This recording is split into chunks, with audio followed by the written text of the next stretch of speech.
Hey everyone, school year 2026-2027 is starting right now. With us today is Superintendent of Farmington Municipal Schools, Cody Diehl. Going to be talking about the priorities, all the projects, and the great things going on here within the school district. Stay tuned.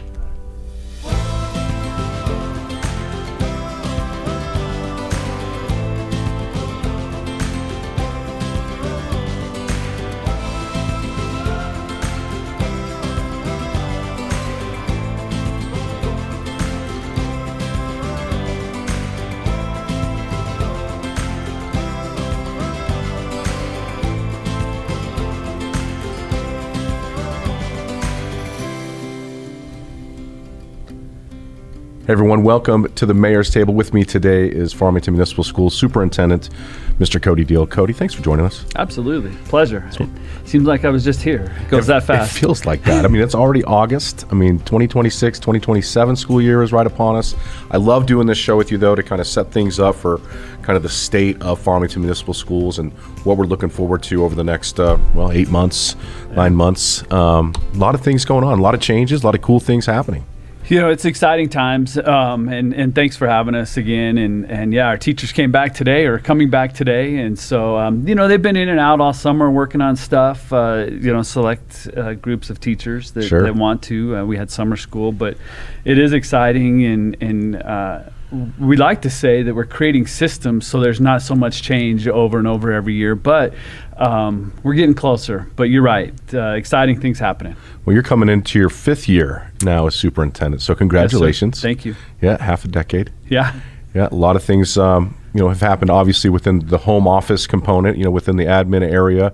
A lot of great things I want to get into, especially when we talk about the new preschool, the CATE Center, kind of our focus on trades, I think has been really interesting. But a lot of what people are seeing around town is the construction that's been going on. Obviously the pre-K being one of those big projects, but also all the sports fields as well. Yeah. So I'd be remiss without thanking our legislators for helping us with capital outlay dollars to fund these projects. And then the preschool was a full waiver from the state. So the Public School Capital Outlay Council awarded that project to us. And thanks to the governor and early childhood folks for having that push on early childhood. And so we were able to secure the funding for that, and it didn't cost the taxpayers of Farmington any money. And Farmington Schools, on our bonding and our capacity, we didn't use any dollars for that. So it's a great project, and we're happy to partner with the state, and we certainly want to thank them for that. We're ribbon cutting today, August 3rd at 11:30. That's incredible. Yeah. What timing? What timing? So off to that next, right? It's funny, living off of foothills, Yeah. and having the country club, kind of that whole area just take a whole new form and shape. And this is a big building. And so we're going to be able to house all the preschool aged kids in that one building. Is that? All of the preschool students from Farmington Schools. Yes. So yes. we want to ensure that we're working with our community partners as well, and they still have their students. But absolutely, and being able to combine them into one facility is going to be beneficial for our students. We're not sending, for example, speech pathology or speech therapists or occupational therapists back and forth between both campuses. So having those resources into one, it's going to be beneficial for our students and staff. And you're right, it is a big building, and preschool classrooms are much bigger than a typical classroom, just simply for the amount of resources and play that happens. All the energy that comes from a 5-year-old. Right. And having space for learning and reading, but also having space for those motor skills and being able to play and interact with other students in the classroom and nap time, right? You got to roll out the mats. Yeah, right. You got to have nap time. I'm not even sure we do that anymore. I should probably know that, but maybe if there is nap time, I need to partake. Yeah, right. But, yeah, right. You've reached that age. But yeah, it's an amazing facility, and when you go into it, it is big, and the classrooms are big, but it's great. The restroom, every classroom is equipped with a little restroom for our students. Wow. And state of the art. It's a cool facility. Yeah, that's great. Yeah, it's great.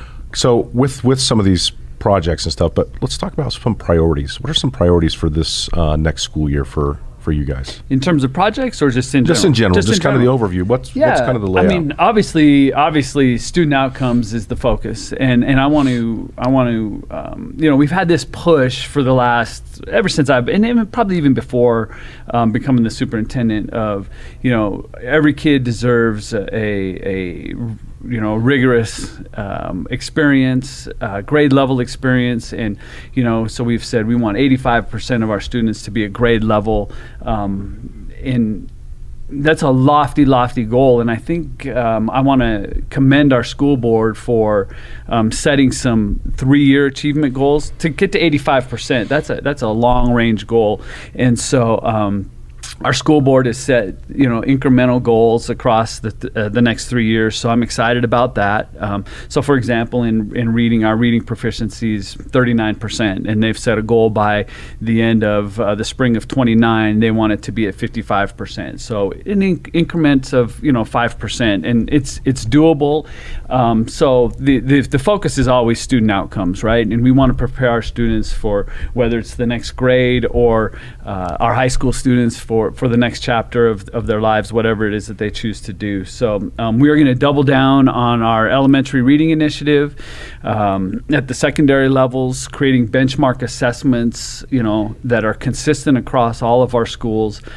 So you're getting the same quality education regardless of where you go to school in our system. And these benchmark assessments and ensuring that we're following our instructional materials as intended, it's critical for our students, and they deserve that. And so these benchmark assessments will allow us to evaluate our systems and what we're doing in our classrooms to ensure that our students are learning. Well, I'm glad to hear that. It's one of those things, you're all in the middle of heavily debated arguments about education, and when it comes to New Mexico and what the context, how is education doing in our state, we always get that, we're at the bottom of the barrel kind of component. So you're fighting the battle, and your teachers are in it every single day, and the students are there with them. One of the things I think, and I just ask you this question because it's parental engagement in my mind, and at least the things that I've studied over my lifetime, and understanding how do we achieve, or how do young people achieve high standards of excellence when it comes to education? The parental component is so huge. Yeah. And I know you all do a really fantastic job. I have to commend you on the communication level that comes out from the schools to the parents.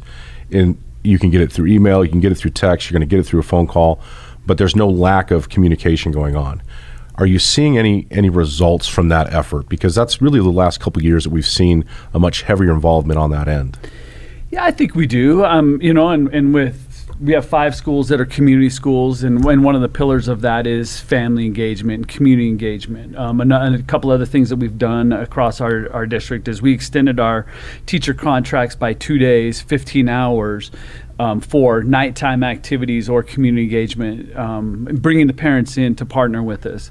So a wide range, whether it's our Ready for Kindergarten programs, where we've now expanded from infants to pre-kindergarten, where we're providing resources to parents to help them prepare their students, whether it's reading books or doing what we just talked about, teaching kids to interact, their students to interact with others, and how to play, or how to resolve conflict. Sure.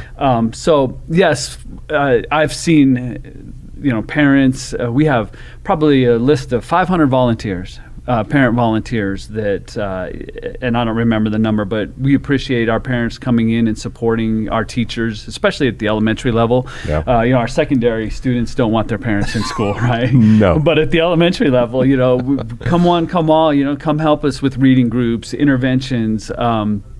So we've seen, and it's a great benefit to our schools when our parents are more involved. I can only encourage you to keep doing what was done to us. Read to your students, sing to your students, Yes. take them out and play at the park. So often, and I'm guilty of it too, spending too much time in front of a screen. And I think that's had a negative impact on our students. I think it's had a negative impact on how students come into our system. I agree. Not knowing how to communicate and play well with others, and even just coming in behind at grade level. And it's not a knock on the parents of our community. It's a societal issue, It is. right? It's not unique to Farmington. No. It's all over this country and probably all over the world. Yeah, and if we talk about, in my opinion, and I spent a lot of time talking about that particular subject, screen time to me is one of the biggest detriments. You look at where the workforce is at right now, and you see kind of the deficits in the workforce. Yeah. People who don't have work ethic, can't communicate, don't understand what's expected of them, don't follow through on those things, and you wonder how much of that has to do with the fact that we're no longer allowing ourselves to be bored in our minds, to allow our minds to reset so that we can actually spend some time thinking about things. And it's almost like we're afraid to be in our own heads, so to speak. But I completely agree with you. And encouragement, and I want to talk a little bit about the community school. Many people may not know what a community school is. And I know we started, I think, with, it was Bluffview was one of the first ones, and Apache. So yeah, we have Bluffview, Apache, McCormick, Animas, and one middle school, Tibbetts. And really, and it's essentially our community taking care of that little community, right? Whether it's integrated student supports, mental health, students not having access to health care, vision, proper dental resources, along with expanding opportunities out of school time, right? Whether that's after school programs or things that happen on the weekend, doing what you just described, not being in front of a screen, but being outside playing. I commend our little summer school that we have, and we partner with the Boys and Girls Club. And when you look at some of the things that they do beyond, the first 4 hours of the day, which is reading initiatives through the state, but the last half of the day, bicycle riding, learning how to cook and dance and play. So those community schools having those out-of-school time enrichment and intervention opportunities, along with what we talked about earlier, bringing community and families in. And then the last piece is just sharing the collaboration and sharing the vision of with leadership, and having a team together to take care of that little school community. It's really simple. Yeah, and I've loved seeing the gardens that are being planted, and that engagement's really incredible. But it's the world that we live in. It's hard now, right? Because there's such fast pace, and we're moving, and I don't have time to go do what we've just described, take care of the garden and volunteer my time to do that. So it's a battle, but it's one worth fighting for sure. I think it is. We can't stop fighting it. That's either. right. That's right. Keep reminding them why. Well, excellent. Part of this shift, moving the pre-K to the new pre-K over off of Foothills, is that we've freed up a lot of space at the CATE Center. Yeah. The CATE Center's off of Apache. Talk about what we're doing there as far as programming goes. Yeah, so we're excited that we're able to move the littles out of there, and it always seemed a little strange, and our security team and our safety team did a nice job of separating high school kids that are welders and mechanics and hospitality and tourism from 4-year-olds and 5-year-olds. Yeah. But being able to free that space up, it just allows us to expand the opportunities, whether that be, these CTE pathways. We're getting ready to, thank you to the community, when we passed our bond, some dollars allocated to a new construction trades building down there at the CATE. Along with that, just opening up space for classrooms where students can get the core of English, math, science, along with some of the trades. So eventually, as it grows into that center, who knows what it's going to turn into, but the goal is to expand the opportunities for our students in that world of CTE pathways. Right. And I encourage you to get on our website and our Facebook feeds and look at some of the videos that have been produced around the healthcare occupation, students being able to compete and earn certifications, whether it be that or hospitality and tourism, welding. Like I said, the construction trades is coming. The aviation class at Piedra Vista, those types of things. We can move down to the CATE Center and provide expanded opportunities across our district. I think it's very exciting time. Yeah, I can tell you when I was in high school, I remember so much. There seemed to be so much more programming involved, like auto tech. Yeah. Auto tech was a huge one. We had a whole separate building, and the kids would go there. And I can tell you auto techs are one of the things we're missing a lot of here in our community, just like welders. There's a company here right now. It's hiring 250 welders. There's a huge gap that needs to be filled, and I'm proud that the schools have come on board to say we're going to help fill this. It is a community need. It's also a national need. And we got to have people who can use their hands and build things. We got to keep the world that we have built running. And I'm not the guy who can necessarily do that, but we've got to find those who can and encourage that development. So thank you. Yeah, and I won't date myself, but when I was in middle school, whether you call it a wheel or you had to dip your toes in 9 weeks of drafting, 9 weeks of metal shop, 9 weeks of woodworking, 9 weeks of home ec. Yes. So you're right. We have lost that piece of education over time. The focus has been around whether it's No Child Left Behind, around reading and math scores, which certainly are equally as important, but we have to find that balance, right? I need a guy who can maybe read math, but also look at an engine and go, I know what's wrong with this engine. Sure. I can set a cornerstone, and I can build this house.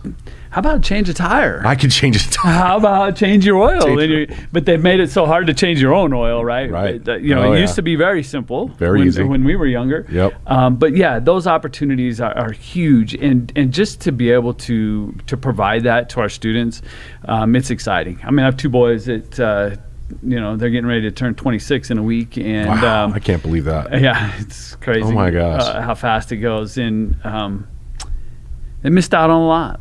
Yeah. Just they fell in that period, and I wish these opportunities would have. And it's not that they weren't there, but just being able to expand them provides more opportunities for more students. Yeah, I think it was called Expo in middle school, where you did the breakup of those things. But it gave you that opportunity to put your hands into something that maybe you weren't getting at home and weren't familiar with, and you're like, you know what, I really like metal shop. I really like auto tech. I really enjoy cooking. I loved home ec. I love cooking. It sparks an interest, right? Yeah. Ironically, I just sold a shelving set. I call it an entertainment center that I built in high school in the late '80s. Oh my goodness. Had it in my house for a while, had it in my office for a while, and it ended up in my garage for a while. And now it's in somebody else's. But those types of things, right? That. I think it's valuable for all of our students to have something. I completely agree. Yeah. I completely agree. One of the other things you have all really it's been amazing to see is the upgrades to the sports fields. Yeah. That was such a huge initiative, and we've seen, obviously, turf is going out to a number of these fields. We've got new lights going up. And it doesn't just expand the capabilities for our schools and for our student athletes, but also for the community as well.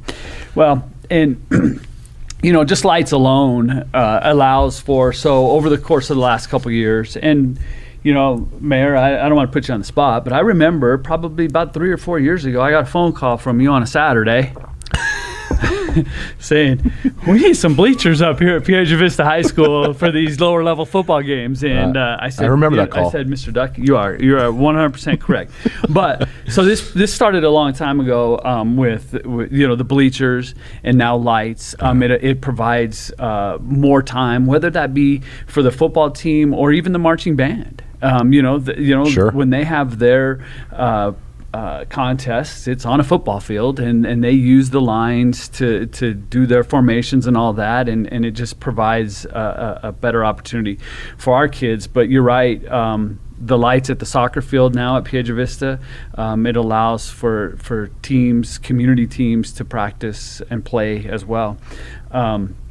told Isaac Gamboa, I said, because we're doing 3 football fields, turf football fields at the middle schools, and I said, you make sure you put soccer lines on those. Absolutely. And football coaches don't like that, and of course soccer coaches don't want to play on the football field, but it is what it is. But to be able, that's 3 more. It's multi-use. That's 3 more soccer fields right. that our community can use. And we know the stresses on the community, whether it's lack of parking or lack of space for some of the facilities that we have.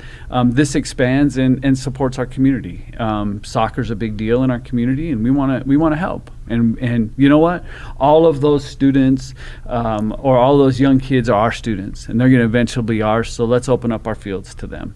And even in the adult leagues, those folks went through our schools. It's our community, so we want to support it and help it. But that, and along with baseball and softball are a huge part of our community, and the addition of just putting in the softball fields on top of the soccer fields is going to help with our kids, but it's also going to help the community. So we're happy to do it, and once again want to thank this is all capital outlay money. I want to thank our legislators for supporting our asks, and when you come to Farmington High, and I hope people don't think this is excessive, because it really wasn't in the scheme of things in terms of cost, but we now have show lights at the Hutch.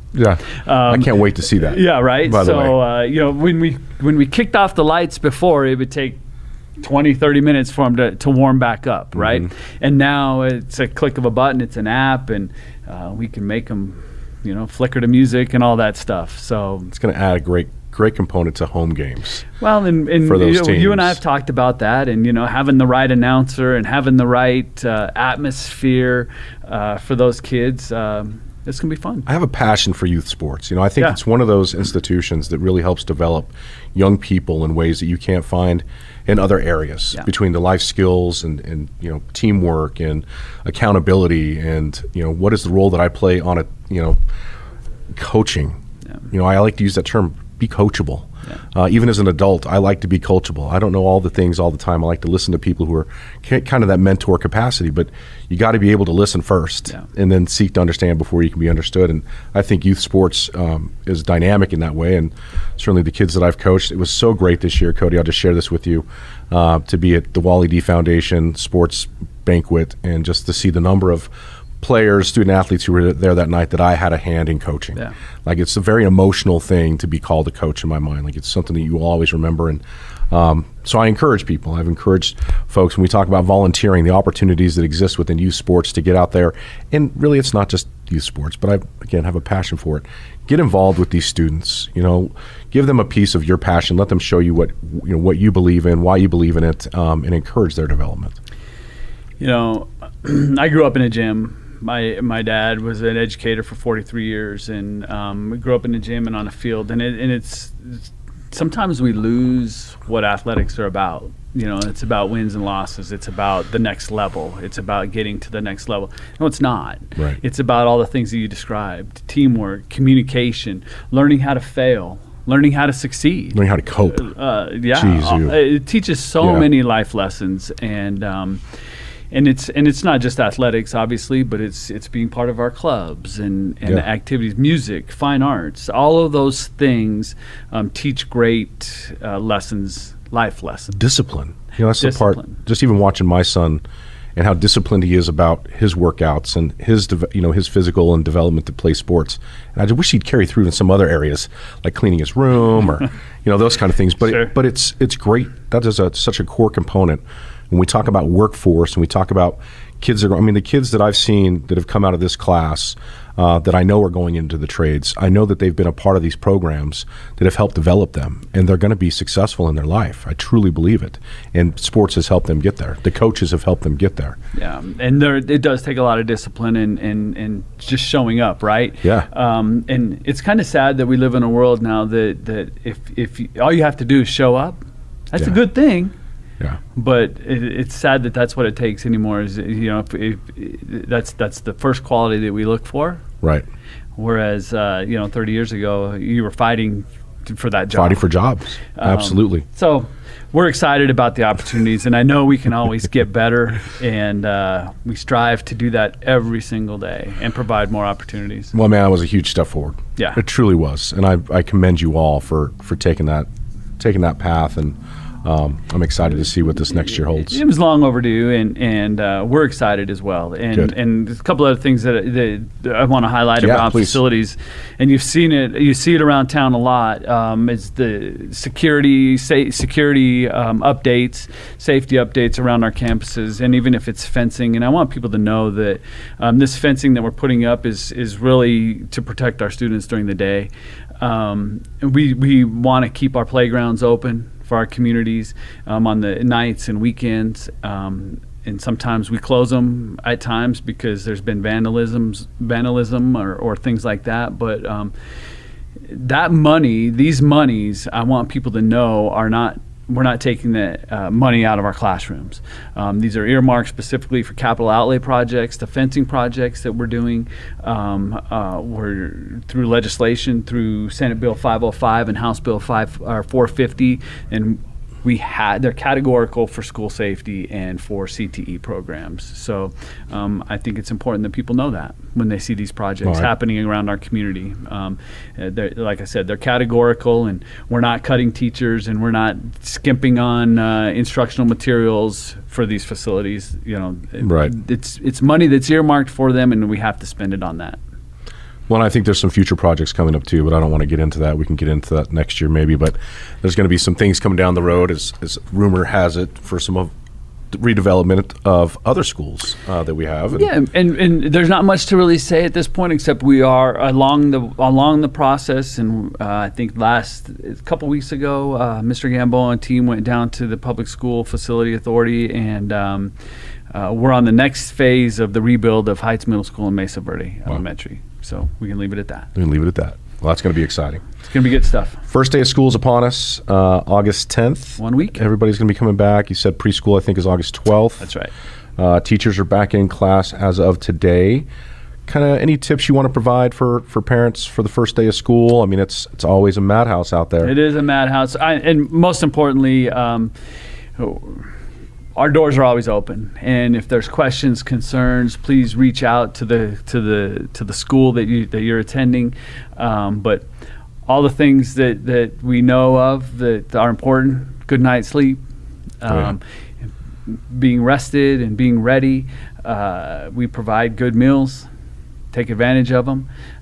For the community, watch out for our bike riders and our walkers. Watch out for our buses. It's weird how we drive around all summer and it's peaceful. When school starts, we got 80 buses all over town, and parents dropping kids off, and it becomes a lot busier. And typically, any commute across town, you're going to hit a school zone. Yes. And just ask people to please, be mindful of those school zones. They're there for a reason. It's very important that we are conscientious of those things and be patient. Prepare early, leave the house early so that you don't run into a situation where you think you're going to have to hurry to get from point A to point B. It's a small town. It's easy to get across town. But I think always being prepared to leave early is the smartest route. So any safety reminders, anything you want to just make mention of? I don't think so. I mean, I'd love to highlight a couple things. Please. I mean, I think we're now up to 9 armed campus safety monitors across our district. Okay. So all of our high schools and middle schools now have an armed campus safety monitor. Last year we had a campus safety monitor who visited our elementary schools or was roving around our 10 elementary schools. Ultimately, the goal is to have one at all of our schools. But we've upgraded that position to an armed position as well. So that's great for our elementary schools. That person conducts safety checks, helps them with drills and all of the things that they need to do to keep their students safe. We've had some window film projects across our campuses, which have been beneficial. So we're excited where we are. We're getting It's ready. come a long way. It has come a long way. In a short period of time. Yeah. And I think that's commendable as well. You all have recognized that need and said we can do this. It's kind of sad. I was going to say that to that component too, that we have to have this conversation. It is. And frankly, it's on the parents, and I would just encourage parents if something seems off, if something seems off with your student or other students, please make the call. Please. And, we have the anonymous reporting system. And if you don't know how to do that, if you get on our website, it takes number to call or an app. Please, we rely on that heavily. And if we don't know, we can't help. That's right. So communicate, and there's never a bad question. Our door is always open, and we appreciate the community support with that. And this community, and whether it's the Office of Emergency Management, our chief here, even the sheriff's office, the fire department, the resources that they provide our schools, whether it's driving the fire truck in on a Friday night game night to be present. We're blessed to have the support of our community. I think that's very true, and I believe the partnership between the city and the schools has never been stronger, and we're all here for the same reason. Right? Absolutely. We're here to support this community, its families, make this a great place to live and play and be safe. And man, I'm just excited about what Farmington Municipal Schools is doing. So, well, thank you. Yeah. And just encourage the parents. Part of the key for me, and anywhere that we want to have safety, the more the parents are involved and engaged within that community, that school community, the better it's going to be, the safer it's going to be, because there'll be more eyes on things and more people involved, and you don't know how you're going to touch the lives of somebody either, just with your engagement, your involvement, and really more importantly, when you serve others, the way that you are touched also is very key. Yep. And I appreciate that partnership, and you're spot on. It takes the whole community. Yeah. Cody, Diehl, anything else you want to add before we? No, we're just excited about another school year, and like I said, our door is always open, and if there's issues, please call. And so often they call my office, and I welcome that, but probably as in your world, we're the furthest from the problem, right? Yeah, and a lot of times. I encourage folks to reach out directly to schools, and I'm more than happy to take the call, but it's usually I referred back, right? Because I don't know. So if they're not getting to where they need to, please call me, and I will ensure that happens. But it does take our community, and I'll just say the last thing I'll say is thank you to our Farmington Municipal Schools school board, the elected folks that help drive our goals and keep me accountable, and really the community at large. Like I said, couldn't do it without them, and we are blessed to be in this community and the support that they give our schools. Great information, Cody. I completely agree, and thank you for being on here with us today. And good luck in 26-27. We'll have you back on again, I'm sure, and kind of get some updates as the school year goes on. Looking forward to it. Thanks for having us. Yeah, you got it. Thank you all for tuning in today. Let's create a positive pro-education household for all of our parents who are out there with young ones going to school this year. Look for those opportunities where you can create that foundation where education is important. It's a priority. Let's read to our kids. Let's sing to our kids. Let's get outside. We have 300 days of sunshine here, Cody. I mean, if we're not using those 300 days of sunshine to help develop our students, we're not doing a good job. So take the time to do that.